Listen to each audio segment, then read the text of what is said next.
اللہ کے نبی اپنے صحابہ کے ساتھ بیٹھے ہوئے ہیں. آپ کہتے ہیں کہ کیا تم میں سے کوئی ایسا ہے جو آج روزہ رکھ کر کے آیا ہے؟ ابو بکر صدیق کہتے ہیں کہ ہاں اللہ کے نبی میں روزہ رکھ کر کے آیا ہوں.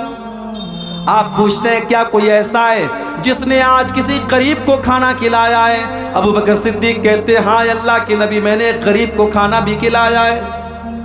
آپ پوچھتے ہیں کہ کیا کوئی ایسا بھی ہے جس نے کسی مریض کی عیادت کی ہے؟ ہاں اللہ کے نبی میں نے ایک مریض کی عیادت بھی کی ہے. آپ پوچھتے ہیں کیا کوئی ایسا بھی ہے جو کسی مسلمان کے جنازے میں شامل ہوا ہے؟ ہاں اللہ کے نبی میں ایک مسلمان کے جنازے میں بھی شامل ہوا ہوں. آپ نے فرمایا مجتمعنا فی امرئ الا دخل الجنہ. یہ ساری کی ساری نیکیاں اگر ایک انسان ایک دن میں 24 گھنٹے میں کر لیتا ہے تو وہ ضرور جنت میں جائے گا، جنت میں ضرور جائے گا. یہ ابو بکر صدیق. نیکی کے معاملے میں پہلے نمبر پر حضرت ابو بکر صدیق کا نام آتا ہے. میرے بھائیوں ہمیں اور آپ کو بھی نیکی کے معاملے میں آگے رہنا چاہیے. آج کتنے لوگ ہیں جمعہ کی نماز میں اگر 1 بجے جمعہ کی نماز ہونے والی ہے تو 12:55 پر ان کی شکل نظر آتی ہے مسجد.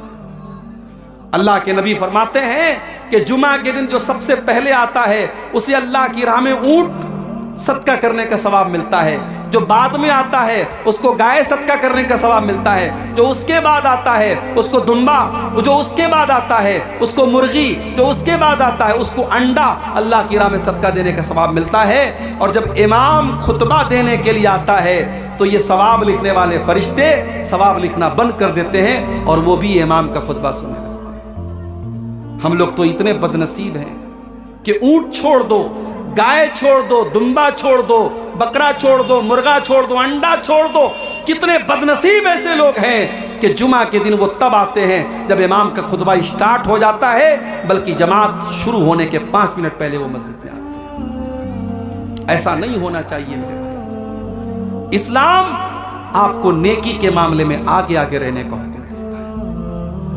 غزوہ تبوک کا موقع یاد کیجئے. حضرت عمر فاروق رضی اللہ تعالیٰ عنہ فرماتے ہیں کہ میرے دل میں خیال آیا کہ آج نیکی کے معاملے میں، آج اللہ کے دین کے معاملے میں ابو بکر سے آگے نکل کر کے دکھاؤں گا. وہ اپنے گھر آتے ہیں، اپنے گھر کا سارا سامان اکٹھا کرتے ہیں اور سارے سامان کو 2 بھاگ میں وہ بانٹ دیتے ہیں اور ایک بھاگ اپنے گھر میں چھوڑ دیتے ہیں اور ایک حصہ اللہ کے نبی کے پاس لے کر کے آتے ہیں. اے اللہ کے نبی آج اسلام کو میرے مال کی ضرورت ہے، دیکھیے میں اپنے گھر کا مال لے کر کے آیا ہوں. نبی اکرم پوچھتے ہیں کہ اے عمر گھر والوں کے لیے کچھ چھوڑ کے آئے ہو کہ نہیں آئے ہو؟ اے اللہ کے نبی آپ پریشان نہ ہو، میں آدھا لے کر کے آیا ہوں، آدھا چھوڑ کر کے آیا ہوں. عمر فاروق بہت خوش ہیں کہ آج میں نے وہ کارنامہ انجام دے دیا جو ابو بکر صدیق بھی انجام نہیں دے سکتے. تھوڑی دیر کے بعد حضرت ابو بکر صدیق بھی آتے ہیں. وہ بھی اپنے گھر کا سامان لے کر کے آئے ہیں، اپنے گھر کا مال لے کر کے آئے ہیں، اپنے گھر کی چیزیں لے کر کے آئے ہیں. انہوں نے لا کر کے جب اللہ کے نبی کے سامنے رکھ دیا، آپ نے پوچھا اے ابو بکر تم نے اپنے گھر والوں کے لیے کیا چھوڑا ہے؟ حضرت ابو بکر صدیق کہتے ہیں ابقیت لہم اللہ ورسولہ. اے اللہ کے نبی میں نے اپنے گھر والوں کے لیے اللہ کو چھوڑا ہے، اس کے رسول کو چھوڑا ہے. اے اللہ کے نبی میں تو سب کچھ لے کر کے آیا ہوں، آج اسلام کو میرے مال کی ضرورت ہے، میں اپنے گھر والوں کے لیے کچھ چھوڑ کے نہیں آیا، میں اللہ کو چھوڑ کے آیا ہوں، رسول کو چھوڑ کے آیا ہوں. عمر فاروق کی آنکھوں میں آنسو آ گئے. انہوں نے کہا مجھے یقین ہو گیا کہ میں نیکی کے معاملے میں ابو بکر کا مقابلہ نہیں کر سکتا. نیکی کے معاملے میں سبقت کرو میرے پیارے ساتھی. اسی لیے اللہ تعالیٰ قرآن کے 17ویں پارے میں اپنے نبیوں کا ذکر کرنے کے بعد کہتا ہے، اپنے نبیوں کا نام لینے کے بعد کہتا ہے انہم کانوا یسارعون فی الخیرات. یہ میرے جتنے نبی تھے، یہ میرے جتنے رسول تھے، وہ نیکیوں کے معاملے میں آگے آگے رہتے تھے، وہ نیکیوں کے معاملے میں پیچھے پیچھے نہیں رہتے تھے. میری پیاری ماں بہنوں، نبی اکرم کے دور کی عورتوں کو آپ دیکھیے. اس زمانے میں لاؤڈ اسپیکر کا انتظام نہیں تھا. اللہ کے نبی تقریر کرتے تھے، عام طور سے مردوں کے بیچ میں تقریر کرتے تھے، عورتوں کے درمیان آپ کا بیان نہیں ہوتا تھا۔ ایک مرتبہ کچھ عورتیں آئیں، اے اللہ کے نبی، مرد لوگ آپ کی باتوں کو سنتے ہیں، ہم عورتوں کو تو آپ کی بات سننے کو نہیں ملتی ہے، اے اللہ کے نبی آپ ہفتے میں ایک دن ہم کو بھی دیجئے تاکہ ہم بھی دین کی باتیں آپ سے سنا کریں۔ نبی اکرم نے دیکھا کہ ان عورتوں کے اندر دین کو سیکھنے کی تڑپ موجود ہے، آپ نے الگ سے ہفتے کا ایک دن عورتوں کے لیے طے کر دیا۔ ہمارے یہاں جلسے میں آپ نے عورتوں کا انتظام کیا ہے، لیکن مسجد میں جمعہ میں ہوتا ہے انتظام آپ کے یہاں؟ نہیں ہے۔ تراویح چھوڑ دیجئے، تراویح تو سال میں ایک بار ہوتی ہے نا، جمعہ میں کیوں نہیں ہے؟ بنگال میں بھی میں گیا، بنگال میں لوگوں نے بتایا مولوی صاحب ہمارے یہاں زیادہ تر مسجدوں میں عورتوں کا انتظام جمعہ میں نہیں ہوتا ہے۔ افسوس ہے میرے بھائی، آپ اہل حدیث ہیں نا، ماشاءاللہ شیرشاہ آبادی برادری ہی کے لوگ ہوں گے یہاں پہ؟ شیرشاہ آبادی برادری پوری کی پوری اہل حدیث مانی جاتی ہے؟ کیا اہل حدیث آپ ہیں؟ آپ کے یہاں کی عورتوں کو دین کون سکھائے گا؟ مولوی صاحب ہفتے میں ایک دن تقریر کرتے ہیں، آدھا گھنٹہ دین کی بات بتاتے ہیں، آپ حضرات سن کے چلے آتے ہیں، گھر کی عورتوں کو کون بتائے گا؟ آج ہمارے گھر کی عورتوں کو بگاڑنے والی ہزاروں چیزیں ہیں، فیس بک ہے، سوشل میڈیا ہے، انٹرنیٹ ہے، تمام دنیا بھر کی چیزیں ہیں۔ ان کو دین سکھانے کے لیے سال کا ایک جلسہ کافی نہیں ہے، اور جلسے میں بھی بیچاری آتی ہیں، تقریر کم سنتی ہیں، شاپنگ زیادہ کرتی ہیں، بچوں کو لے کے گھوم رہی ہیں، ٹہل رہی ہیں، کوئی ادھر بھاگ رہی ہے، کوئی ادھر بھاگ رہی ہے۔ آپ جمعہ کی نماز میں عورتوں کے لیے انتظام کیجئے، میرے بھائی انتظام کیجئے۔ آپ نبی اکرم کے دور کی عورتیں آ کر کے ڈیمانڈ کرتی ہیں، اے اللہ کے نبی آپ ہمارے لیے انتظام کیجئے، ہمیں دین کی باتیں سنائیے۔ اور اگر آپ نے ایسا انتظام نہیں کیا، حالات بہت برے ہیں میرے بھائی۔ آج مسلمان لڑکیاں غیروں کے ساتھ بھاگ رہی ہیں، فرار ہو رہی ہیں، مرتد ہو رہی ہیں، اسلام کو چھوڑ رہی ہیں، اور ہمارا آپ صرف تماشا دیکھ رہے ہیں۔ اپنی اولاد کو سنبھالیے، اپنے بچوں کو سنبھالیے، اپنی اولاد کو دین کی تعلیم دیجئے، ورنہ پچھتانا پڑے گا۔ اپنے بچے اور بچیوں کو جس طریقے سے آپ اسکول کی اور کالج کی تعلیم دیتے ہیں، اسی طریقے سے دین کی تعلیم دیجئے، انہیں اسلام کے بارے میں بتائیے، انہیں توحید کے بارے میں بتائیے، ورنہ آگے چل کر کے 10-15 سال کے بعد جو حالات ہوں گے، ہر گھر اور ہر خاندان میں اس طریقے کے کیس ہوں گے، پھر آپ کے پاس حالات کو کنٹرول کرنے کا کوئی راستہ نہیں۔ نیکی کے معاملے میں آگے بڑھیے، پیچھے مت رہیے۔ حضرت عمرو بن جموح رضی اللہ تعالیٰ عنہ ایک بوڑھے صحابی ہیں، بوڑھے صحابی ہیں، اللہ کی راہ میں جہاد کرنے کی وجہ سے ان کی دونوں ٹانگیں خراب ہو چکی ہیں، عمر بھی 70 سال کے پار ہو چکی ہے۔ جب ایک جنگ کا موقع آتا ہے، اللہ کے نبی کے پاس ان کے 4 بیٹے ہیں، ان کے چاروں بیٹوں نے اپنا نام لکھوایا۔ حضرت عمرو بن جموح نے کہا کہ اللہ کے نبی میرا بھی نام لکھ لیجیے۔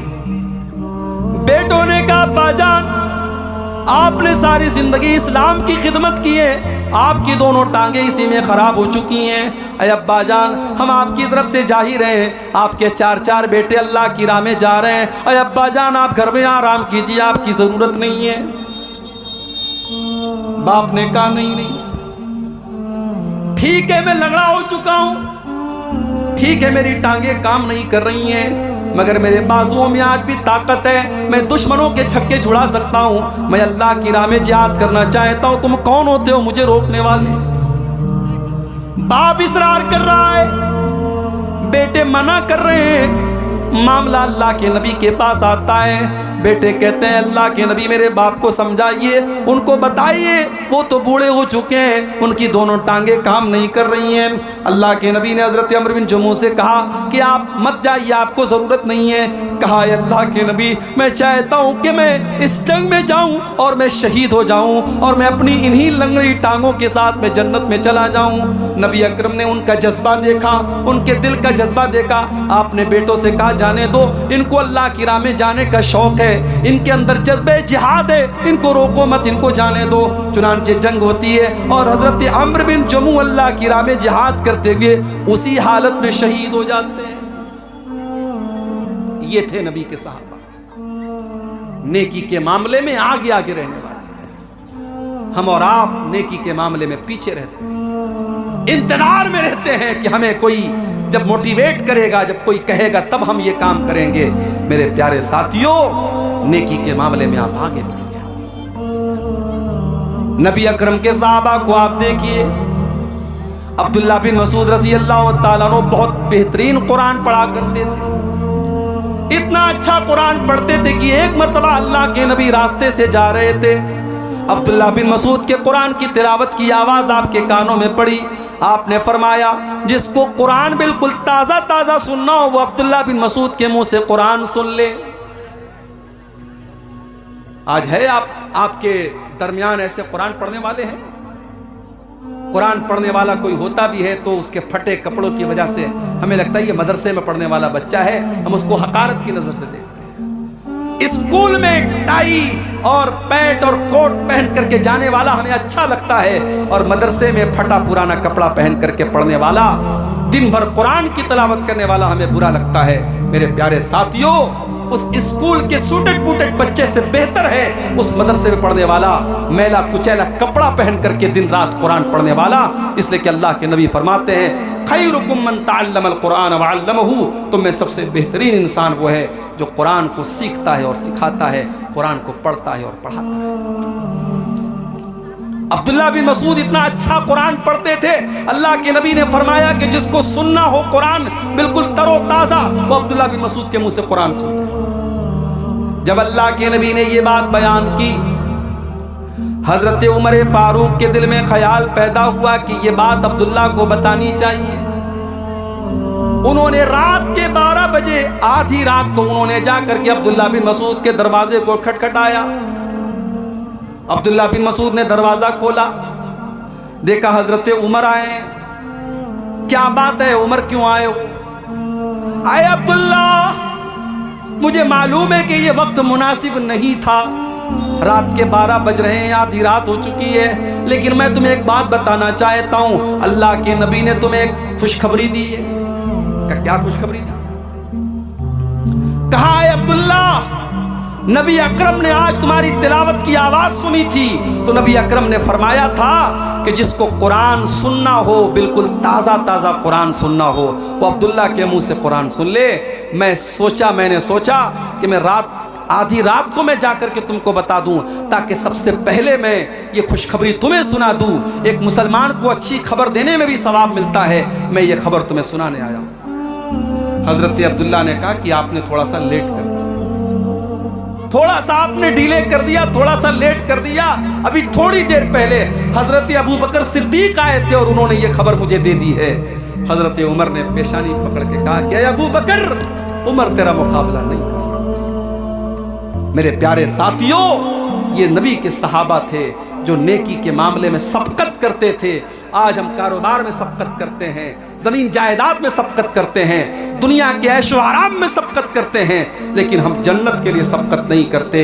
سورہ آل عمران کی یہ آیت ہمیں یہی میسج دے رہی ہے، وَسَارِعُوا إِلَىٰ مَغْفِرَةٍ مِّن رَّبِّكُمْ وَجَنَّةٍ، میرے بندو تم اللہ کی جنت کو پانے کے لیے اور اللہ کی مغفرت کو پانے کے لیے جلدی کرو۔ میرے پیارے نوجوان ساتھیوں، جب ہم آپ سے نماز کے بارے میں کہتے ہیں، آپ کہتے ہیں مولوی صاحب ابھی تو جوانی کے ایام ہیں، ابھی تو موج مستی کے دن ہیں، جب 40 سال کے ہو جائیں گے، 50 سال کے ہو جائیں گے، ہم نماز بھی پڑھنے لگیں گے، ہم داڑھی بھی رکھ لیں گے، ہم حاجی بھی ہو جائیں گے۔ کون گارنٹی لے گا؟ کون گارنٹی لے گا کہ آپ 50 سال تک زندہ رہیں گے، 60 سال تک زندہ رہیں گے؟ ایک ایکسیڈنٹ آپ کی زندگی بدل سکتا ہے، ایک حادثہ آپ کو ختم کر سکتا ہے، ایک بیماری آپ کو برباد کر سکتی ہے۔ میرے پیارے نوجوان ساتھیوں، وما تدری نفس ماذا تکسب غدا، کوئی نہیں جانتا کہ کل اس کے ساتھ کیا ہونے والا ہے۔